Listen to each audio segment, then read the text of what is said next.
दोस्तों, क्या हरियाणा की 14 विधानसभा सीटों पर फिर से होंगे चुनाव? 14 सीटों पर सबूत इकट्ठा किए जा चुके हैं। क्या हरियाणा में भाजपा की सरकार मुश्किल में फंस चुकी है? इन सबूतों के आने के बाद अब यह सवाल किया जाने लगा है कि नायब सिंह सैनी की कुर्सी जल्द ही जाने वाली है। चुनाव से जुड़ी दो बड़ी खबरें सामने आ रही हैं, दोनों पर हम चर्चा करेंगे। लेकिन पहले हाईकोर्ट में क्या मामला पहुंचा है उस पर आते हैं। अब हरियाणा चुनाव में ईवीएम हैकिंग मामला हाईकोर्ट पहुंच चुका है। जो सबूत हाईकोर्ट को दिए गए हैं उनमें 4 ऐसी सीटें हैं जिन पर मार्जिन 3000 से भी कम है, और एक सीट तो ऐसी है जिस पर सिर्फ 32 वोटों से भाजपा की जीत हुई है। कांग्रेस जो ब्यौरा लेकर हरियाणा पंजाब हाईकोर्ट पहुंची है उसमें साफ तौर पर कहा गया है कि 14 सीटों पर सीधे तौर पर धांधली हुई है, जिसको लेकर पार्टी के पास पर्याप्त सबूत भी हैं। कांग्रेस पार्टी कह रही है कि हर एक सीट का सबूत दिया जाएगा, लेकिन जिस तरीके से भारतीय जनता पार्टी ने चुनाव में धांधली करी और चुनाव आयोग खामोशी से देखता रह गया, क्या अब इसके बाद राजीव कुमार की मुश्किलें बढ़ सकती हैं? कि जिस तरीके से पंजाब हरियाणा हाईकोर्ट कांग्रेस पार्टी पहुंच चुकी है और कहा कि हर एक सीट का सबूत आपको देंगे, लेकिन कार्रवाई पहले करनी होगी। देखिए, खबर आपकी स्क्रीन पर है। हरियाणा चुनाव ईवीएम हैकिंग मामला हाईकोर्ट पहुंचा। कांग्रेस 14 सीटों का सबूत देगी। 4 सीटों पर मार्जिन 3000 से भी कम, एक पर 32 का डिफरेंस है। हरियाणा विधानसभा चुनाव में ईवीएम हैक का मामला अब पंजाब हरियाणा हाईकोर्ट पहुंच गया है। कांग्रेस के प्रदेश अध्यक्ष उदय भान ने दावा किया है कि चुनाव में 14 विधानसभा सीटों पर सीधे तौर पर धांधली की गई है, जिसके लिए पार्टी के पास पर्याप्त सबूत भी हैं। कांग्रेस ने जिन 14 सीटों पर ईवीएम हैकिंग का दावा किया है उनमें 4 ऐसी सीटें हैं जिन पर जीत हार का अंतर 3000 से भी कम है। वहीं एक विधानसभा सीट ऐसी भी है जिस पर भाजपा उम्मीदवार ने महज 32 वोटों से जीत दर्ज की है। तो दोस्तों, जिस तरीके से नतीजे आने से एक दिन पहले सीएम नायब सिंह सैनी ने कह दिया था कि कुछ भी हो जाए हमने तैयारियां पूरी कर ली हैं, सरकार तो हमारी ही बनेगी, तो जिस तरीके से 2 घंटे शुरुआत में कांग्रेस पार्टी ने पूरी तरीके से बहुमत बनाई थी, लेकिन उसके बाद क्या कुछ आखिर ऐसा हुआ कि कांग्रेस पार्टी हारती चली गई और भारतीय जनता पार्टी सरकार बनाई। उसके बाद से यह मामला आया था, चुनाव आयोग के पास कांग्रेस पार्टी सबूत लेकर गई थी, लेकिन चुनाव आयोग ने यह कह दिया कि आपकी इन बातों की वजह से देश में अराजकता फैल सकती है।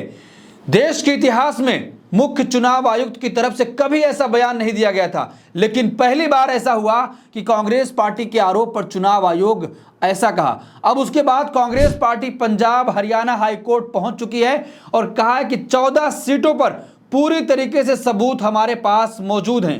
देखिए, कांग्रेस अध्यक्ष उदय भान ने हरियाणा विधानसभा चुनाव के नतीजे ईवीएम हैक करने के बदलने के मामले का बड़ा आरोप लगाया। उन्होंने कहा कि 8 अक्टूबर को चुनाव के नतीजों से पहले कांग्रेस के हरियाणा प्रभारी दीपक बाबरिया को एक मैसेज मिला था। दीपक बाबरिया को चुनावी नतीजों से पहले सुबह 7:30 बजे मैसेज आया, जिसमें कहा गया कांग्रेस 14 सीट लूज करेगी। इस मैसेज में 14 विधानसभा सीटों को ईवीएम को हैक करके भाजपा जीतेगी, ये दावा किया गया था। दूसरा उनका आरोप है कि 3 मैसेज दीपक बाबरिया को मिले थे, लेकिन उनकी तबीयत खराब थी, इस कारण से हमें ये मैसेज 9 अक्टूबर को मिल पाए। अगर दीपक बाबरिया को मिले मैसेज हमें सुबह 8 अक्टूबर को मिल जाते तो हम नतीजों से पहले भांडाफोड़ कर देते। उदय भान ने आरोप लगाया है कि ईवीएम हैक होने के कारण ही 14 सीट कांग्रेस ने लूज की है। उदय भान ने कहा कि मैसेज में सुबह ही बता दिया गया था कि 14 कौन कौन सी सीट कांग्रेस हार रही है। अब देखिए दोस्तों, उसके बाद कांग्रेस ने जो आरोप लगाया और जो बात कही वो बहुत बड़ी बात है। उन्होंने कहा कि अगर दीपक बाबरिया उस व्यक्ति का नाम ले लेंगे तो डर यह है कि उसका मर्डर भी हो सकता है। यानी कि साफ तौर पर चुनाव आयोग के पास जब कांग्रेस पार्टी पहुंची तो सारे सबूत दिए गए, सब कुछ बताया गया, लेकिन चुनाव आयोग कार्रवाई करने के बजाय ये कह देता है आपकी बातों की वजह से, आपके आरोपों की वजह से देश में अराजकता फैल सकती है। तो उसी वक्त कांग्रेस पार्टी ने यह कह दिया था कि हम सुप्रीम कोर्ट भी जाएंगे, लेकिन सुप्रीम कोर्ट में उस वक्त डीवाई चंद्रचूड़ बैठे थे, उन्होंने याचिका को खारिज कर दिया, ऐसा आरोप लगाया गया। लेकिन अब पंजाब हरियाणा हाईकोर्ट कांग्रेस पहुंच चुकी है और कह रही है कि जिस व्यक्ति ने बताया है, अगर उस व्यक्ति का नाम सामने लाया जाता है तो खतरा है कि उसके साथ कुछ भी गलत हो सकता है। देखिए तीसरा बड़ा आरोप, उदय भान ने कहा कि इस मामले में जो व्यक्ति है वो दीपक बाबरिया उसको अच्छे से जानते हैं। उदय भान ने कहा कि दीपक बाबरिया को आशंका है कि अगर वो उस व्यक्ति का नाम लेंगे तो उसका मर्डर भी हो सकता है, इसीलिए वे उसका नाम नहीं बता रहे हैं। उदय भान ने कहा कि चुनाव आयोग में कांग्रेस शिकायत की थी, लेकिन कोई वहां से कार्रवाई की उम्मीद नहीं थी। चुनाव आयोग पहले ही सरकार के इशारे पर काम कर रहा था।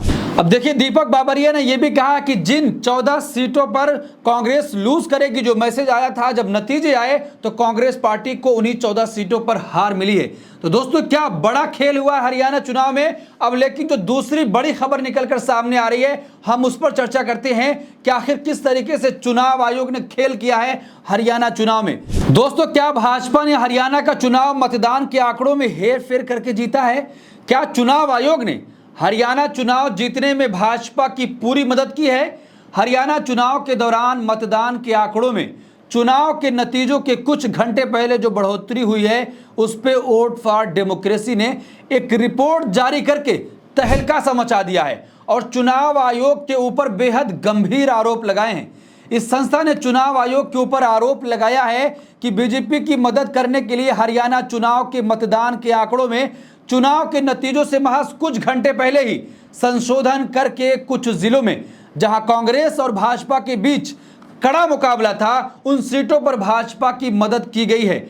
ऐसा आरोप अब चुनाव आयोग के ऊपर लग रहा है सीधे तौर पर। वोट फॉर डेमोक्रेसी, जिसने लोकसभा चुनाव के समय 79 सीटों पर धांधली की रिपोर्ट जारी कर चुनाव आयोग के खिलाफ मोर्चा खोल दिया था, अब इस संस्था ने हरियाणा और जम्मू कश्मीर के विधानसभा चुनाव के नतीजों पर भी सवाल खड़ा कर दिया है। वोट फॉर डेमोक्रेसी ने अपने इस नए रिपोर्ट में कहा है कि हरियाणा और जम्मू कश्मीर के चुनाव में कई सीटों पर धांधली हुई है।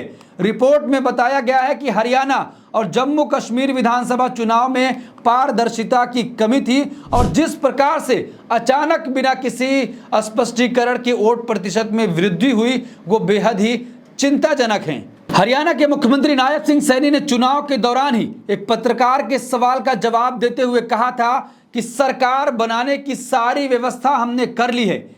क्या नायब सिंह सैनी इसी प्रकार से व्यवस्था की बात कर रहे थे कि जनता का मैंडेट कुछ भी हो, चुनाव आयोग तो हमारे साथ है, और उनके इसी व्यवस्था से भाजपा ने हरियाणा चुनाव जीता है? अब ये सवाल भी पूछा जा रहा है और चुनाव आयोग पर बेहद ही गंभीर आरोप लग रहे हैं। क्या चुनाव आयोग इन सारे आरोपों का जवाब देगा? देखिए जो खबर आ रही है वो ये कि 5 से 7 अक्टूबर के बीच मतदाताओं के कुल आंकड़े में 6.71% की बढ़ोतरी हुई।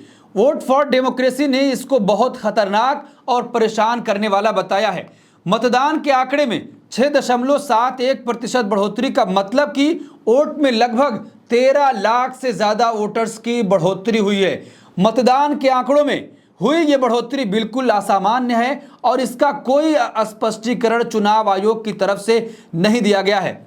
वोट फॉर डेमोक्रेसी ने यह आरोप लगाया है कि मतदान के आंकड़ों में जो हेरफेर हुआ है वो किसी एक राजनीतिक दल को सीधे तौर पर फायदा पहुंचाने के लिए किया गया है। अब ये फायदा भारतीय जनता पार्टी को हुआ है। चुनाव आयोग को इसको जवाब देना चाहिए कि फायदा किसको पहुंचा है और किस पार्टी के लिए ये फायदे के लिए तमाम खेल किया गया है।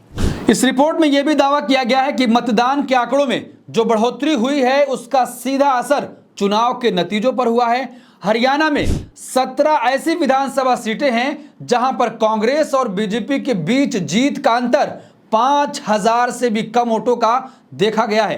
कांटे की टक्कर वाली इन सीटों पर जो बढ़ोतरी मतदान के आंकड़ों में की गई है उसका डायरेक्ट फायदा बीजेपी को पहुंचा है और इन सीटों पर बीजेपी की जीत हुई है। इस रिपोर्ट में दावा किया गया है कि ऐसी 24 सीटें हैं जहां पर हेर फेर करके बीजेपी ने चुनाव जीता है। वोट फॉर डेमोक्रेसी की रिपोर्ट ने चुनाव से संबंधित डेटा में हेरफेर का आरोप लगाया है और चुनाव आयोग ने जिस प्रकार से इस पूरे चुनाव को हैंडल किया उस पर भी सवालिया निशान खड़ा हो रहा है कि आखिर चुनाव आयोग मतदान करने वाले व्यक्तियों का वास्तविक आंकड़ा जारी क्यों नहीं किया? क्या इसमें कुछ गड़बड़ी हुई है या फिर हेर फेर करके भाजपा को चुनाव सीधे तौर पर जिताया गया है?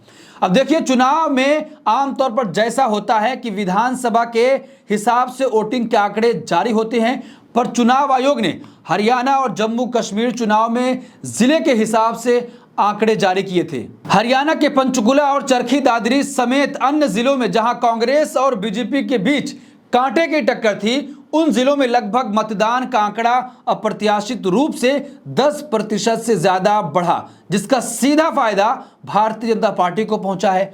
चुनाव के समय हुई ये हेरफेर चुनाव के असली आंकड़ों और चुनाव के नतीजों पर इसका जो असर रहा उस पर भी गंभीर सवाल उठ रहे हैं कि आखिर चुनाव आयोग इन सारे आरोपों का जवाब क्यों नहीं देता है। अब चुनाव आयोग के ऊपर आरोप लग रहा है कि चुनाव आयोग ने जो आंकड़े विधानसभा के हिसाब से जारी करना चाहिए थे उसको जिलों के हिसाब से जारी क्यों किया गया। क्या यह जानबूझकर किया गया ताकि जो कुछ भी गड़बड़ी चुनावी प्रक्रिया में हो रही है उसकी जांच ना हो पाए। ये तमाम सवाल अब लगातार उठ रहे हैं। वोट फॉर डेमोक्रेसी ने जिस तरीके से हेरफेर पर बड़ा आरोप लगाया है कि लोकसभा के दौरान भी 72 ऐसी सीटें थी जहां पर चुनाव आयोग ने गड़बड़ी करके किसी और पार्टी को जिताया है, और विपक्ष की तमाम पार्टियां ये आरोप लगाती रही कि इतनी सीटों पर गड़बड़ी हुई है, नहीं तो इंडिया गठबंधन की सरकार बनती। तो दोस्तों, क्या वही खेल हरियाणा चुनाव में भी खेला गया? और जिस तरीके से लगातार शिकायत करने के बाद भी चुनाव आयोग कार्रवाई नहीं करता है, तो अब ये बड़ा सवाल जो आरोप लग रहा था वो सीधे तौर पर शक में तब्दील हो जाता है कि आखिर चुनाव आयोग ऐसे तमाम सवालों का जवाब क्यों नहीं देता है। आपको क्या लगता है कि जिस तरीके से कांग्रेस पार्टी पंजाब हरियाणा हाईकोर्ट पहुंची है, 14 सीटों का ब्यौरा दे रही है और कह रही कि पूरे सबूत हमारे पास मौजूद हैं, जिन 14 सीटों पर मैसेज आया कि वहां कांग्रेस पार्टी लूज कर रही है और ईवीएम हैक का मामला था, उन्हीं सीटों पर कांग्रेस पार्टी की हार हुई है। आपकी क्या राय है? और जिस तरीके से वोट फॉर डेमोक्रेसी ने यह कहा कि हेरफेर हुई है, गड़बड़ी की गई है, आंकड़ों में बढ़ोतरी की गई है, आपकी क्या राय? आप क्या सोचते हैं? कमेंट बॉक्स अपनी राय जरूर दें और ऐसी तमाम खबरों के लिए देखते रहिए देश नीति। धन्यवाद।